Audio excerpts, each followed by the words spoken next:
Ça y est les amis, la route vers TLC est officiellement lancée.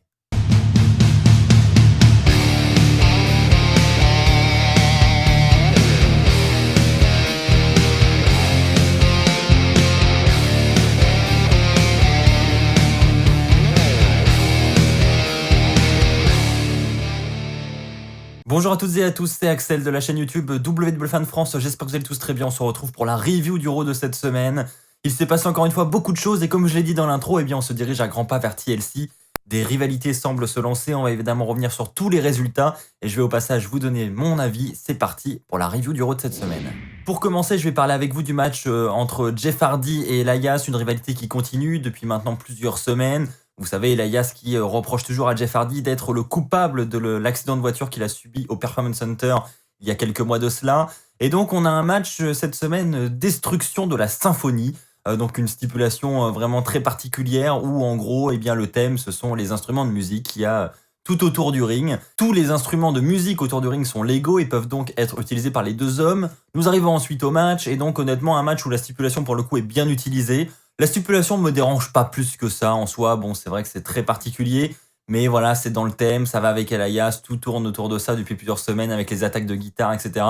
Donc bon, je me dis, ça passe. Et comme je l'ai dit, une stipulation qui est bien utilisée, donc ça c'est vraiment le point positif parce que si les instruments de musique sont là pour décorer, ça n'a pas grand intérêt. Là c'était pas le cas, ils ont vraiment été bien utilisés. Et puis le finish de ce match, qu'est-ce qu'il m'a fait peur Jeff Hardy et je pense qu'à vous aussi il vous a fait peur. Cette Swanton Bomb du haut de la 3e corde à l'extérieur sur Elias qui était allongé sur une table avec des instruments de musique sur lui.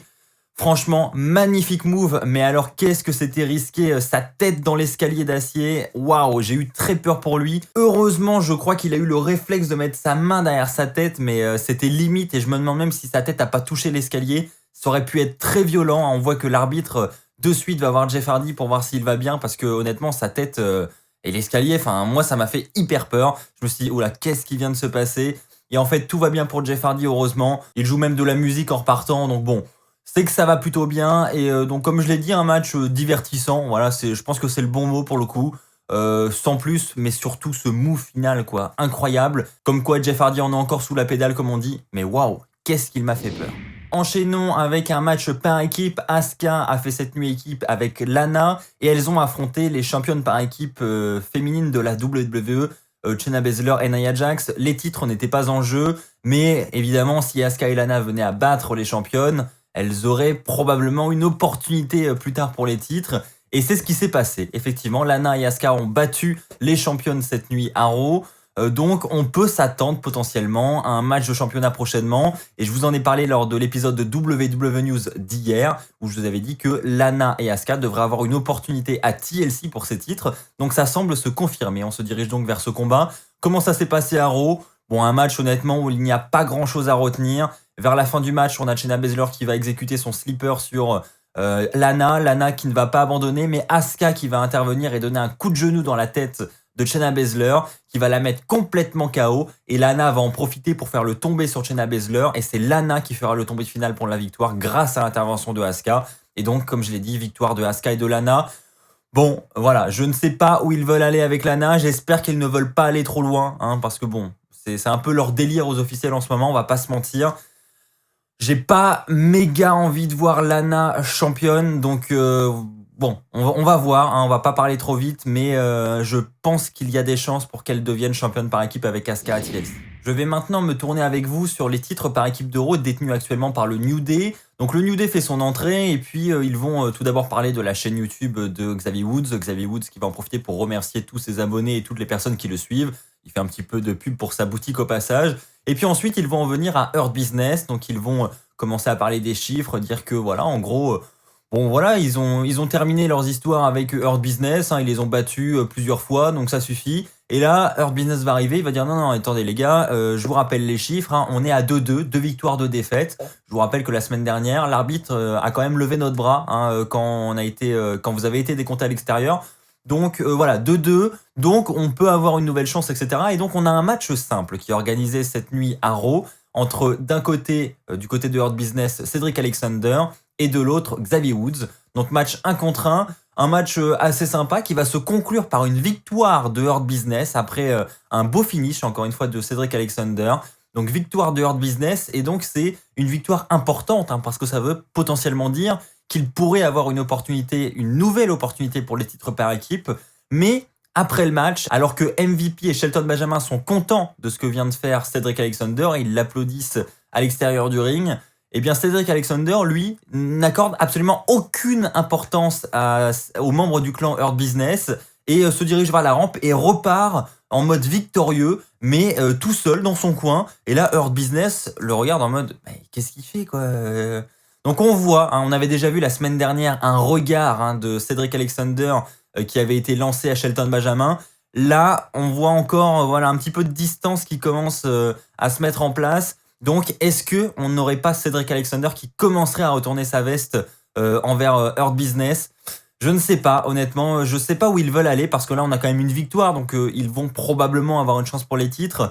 Et si, durant cette nouvelle opportunité pour les titres, Cedric Alexander trahissait son coéquipier pour coûter la victoire à Hurt Business, c'est une possibilité. Bref, en tout cas, c'est pas très clair et je pense qu'il va y avoir de l'action du côté de ce clan dans les semaines à venir et c'est une très bonne chose. Honnêtement, moi j'ai beaucoup aimé ce qu'ils ont fait du côté de Hurt Business et du New Day cette semaine. Ah, nous arrivons à ce match triple menace pour déterminer le challenger numéro 1 au titre de la WWE à TLC face à Drew McIntyre. Nous avons donc Keith Lee face à Riddle face à AJ Styles. Et donc on a un match honnêtement qui est très très bon, je me faisais pas de soucis, mais c'est vrai qu'on a quand même 3 excellents lutteurs sur le même ring, et c'était franchement, c'est passé à une vitesse folle, je trouve qu'on ne s'ennuyait absolument pas devant ce combat, avec un finish où il y avait du suspense, je trouve honnêtement, moi je voyais pas forcément, donc c'est AJ Styles qui a remporté le match, et avant le combat je me disais pas ça va être AJ Styles, c'est certain. Je me disais, Keith Lee, en ce moment, il a une bonne vibe aussi du côté de la WWE. Les officiels croient vraiment en lui. On voit que ils ont fait un WWE24 rien que sur lui dernièrement. Donc, je me dis, il y a moyen qu'il le pousse un petit peu et que ce soit Keith Lee, par exemple, qui soit face à Drew McIntyre à TLC. Parce que, de mon point de vue, je pense qu'à TLC, ce sera un challenger de transition et qu'on n'aura pas de changement de titre. Donc, je me disais, Keith Lee, c'est possible, mais au final, c'est AJ Styles qui a remporté le match, donc un beau suspense jusqu'au dernier moment, encore une fois un bon match. Ça va se terminer avec un Phenomenal Forearm de AJ Styles sur Matt Riddle. C'est Matt Riddle qui va subir le tombé. Et pas d'intervention de Braun Strowman, j'en ai parlé lors de l'épisode de WWE News d'hier. C'est vrai qu'on ne savait pas pour Braun Strowman, il était dit que ça allait être lui le prochain challenger au titre de Drew McIntyre. Mais les officiels savaient pas trop, ça dépendait en fait de la gravité de la blessure de Braun Strowman, et il n'était pas là à Raw cette nuit.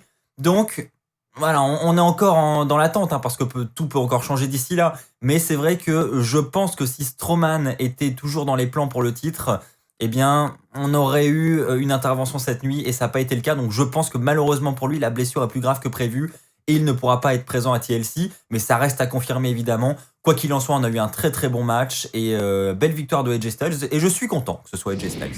Maintenant, je vais parler avec vous du Miz TV et du main event du Raw de cette semaine. Donc du côté du Miz TV, on a The Miz et Morrison qui reçoivent Sheamus. Et on va rapidement s'apercevoir durant ce Miz TV que Miz, en petit coquin qu'il est, va vouloir vraiment semer la pagaille entre Drew McIntyre et Sheamus.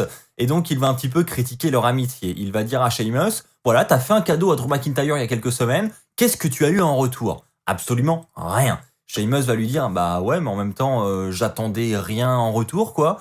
Et là, Miz va lui dire, tu vois, tu es comme un frère pour Drew McIntyre, apparemment, et tu n'as toujours pas eu d'opportunité pour le titre de la WWE. The Miz lui dit, moi, quand je serai champion de la WWE, une fois que j'aurai encaissé mon contrat, la première personne qui aura une chance pour mon titre, ce sera mon frère John Morrison.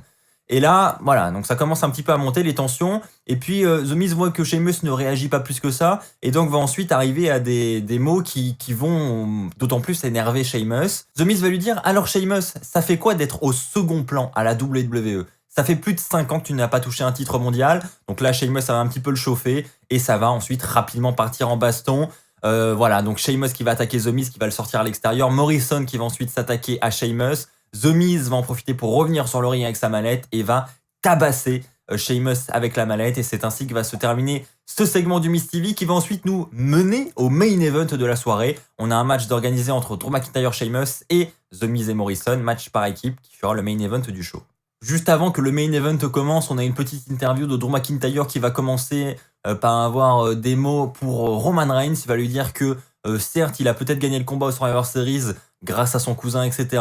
Mais il n'a pas gagné la guerre et la guerre est loin d'être terminée. Il dit qu'ils se recroiseront un jour et que là, il devra faire attention. Et ensuite, il va se tourner du côté du futur. Il va parler de TLC. Il dira qu'il aura un match phénoménal à TLC. Et puis, il dira que pour le Miz, bon, ça l'inquiète pas plus que ça. The Miz a de l'importance uniquement parce qu'il a la mallette. Et donc voilà, ça l'inquiète pas plus que ça. On a ensuite le match qui a lieu. Donc un bon match, honnêtement, un bon main event qui aura duré un petit peu plus de 10 minutes, je crois. Match qui va se terminer par une intervention de AJ Styles. AJ Styles qui va réaliser son Phenomenal Forearm sur Drew McIntyre. Et donc suite à ça, l'arbitre va arrêter le combat et ça va ensuite dégénérer un petit peu. On a Morrison qui aura envoyé Sheamus derrière les barricades à l'extérieur. Et donc là, eh bien, les deux hommes vont en profiter, The Miz et Morrison, pour tabasser Drew McIntyre. On va avoir un Starship Pain de Morrison sur McIntyre. Ensuite, The Miz va faire son Skull Crushing Finale sur McIntyre. Et donc là, AJ Styles ensuite, le manager de AJ Styles va aller chercher la mallette, va la donner à l'arbitre. Et AJ Styles lui dit vas-y, encaisse ta mallette maintenant, encaisse-la. Et limite, il le force à l'encaisser. Et The Miz lui dit bah non, c'est mon contrat, c'est moi qui décide. Et là, il se tourne vers McIntyre et il le voit au sol. Il se dit ah ouais, finalement, il y a peut-être moyen que je le fasse quand même. Donc The Miz donne la mallette à l'arbitre. Il lui dit vas-y, dépêche-toi, je l'encaisse. Il aura à peine le temps de donner la mallette que Drew McIntyre sera déjà debout et fera son finish, son Claymore Kick à The Miz. Et donc là, bon bah on sait que c'est pas la peine qu'il encaisse quoi. Et donc ça se termine ainsi avec ensuite un échange de regards entre AJ Styles et Drew McIntyre. On voit que il y a de l'intensité déjà qui commence à naître et c'est plutôt cool honnêtement. AJ Styles McIntyre sur le papier c'est pas dégueulasse et ça envoie du lourd. D'autant plus si on ajoute une petite stipulation pour TLC, un match de table, d'échelle, de chaise, j'en sais rien. Ça peut être vraiment cool. Ceci étant dit, passons au flop de la soirée.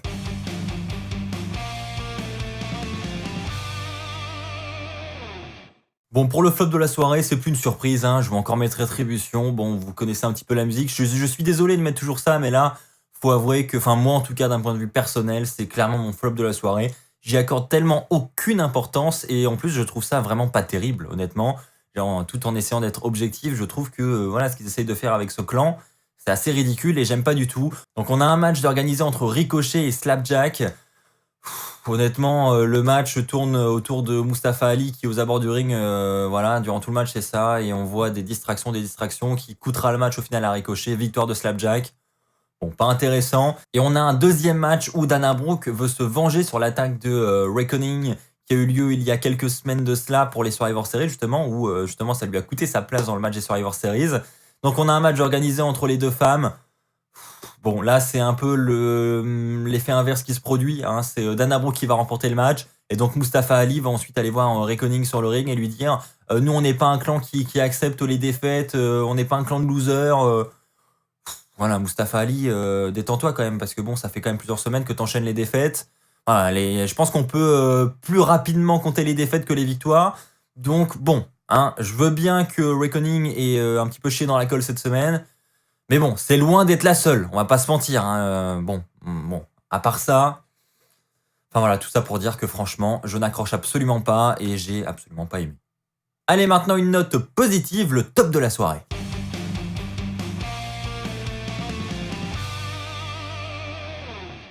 Bon les amis, pour le top de la soirée, je sais c'est pas nouveau, mais franchement j'adore quoi. Rivalité entre Randy Orton et The Fiend, Bray Wyatt, avec Alexa Bliss au milieu.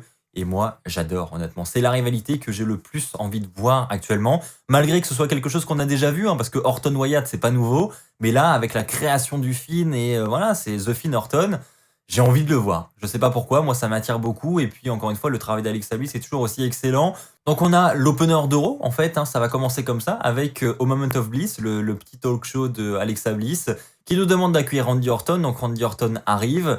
Et ensuite, Alexa Bliss va dire à Orton...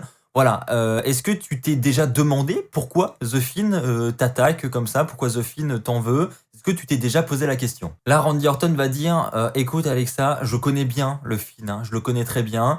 Il entend des voix, j'entends des voix aussi. La seule différence, c'est que lui, les voix qu'il entend, ce sont les miennes. Et donc, rien que ça, je trouvais ça excellent. Donc, on voit qu'il va y avoir beaucoup de psychologie dans cette rivalité et j'ai vraiment hâte de voir ce que ça va donner. Ensuite, Orton va dire à Alexa écoute, on m'a déjà demandé de trouver le point faible de Wyatt il y a quelques années. Il l'a trouvé et il l'a brûlé, ce point faible. Il parlait évidemment de la maison de Bray Wyatt.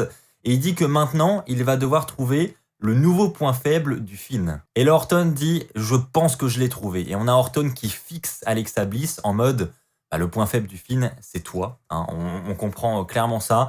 Et ensuite, les lumières vont commencer à s'éteindre petit à petit. Et The Finn va arriver. Et quand les lumières vont se rallumer, The Finn sera sur le ring. Mais surtout, Alexa Bliss sera dans les bras de Randy Orton.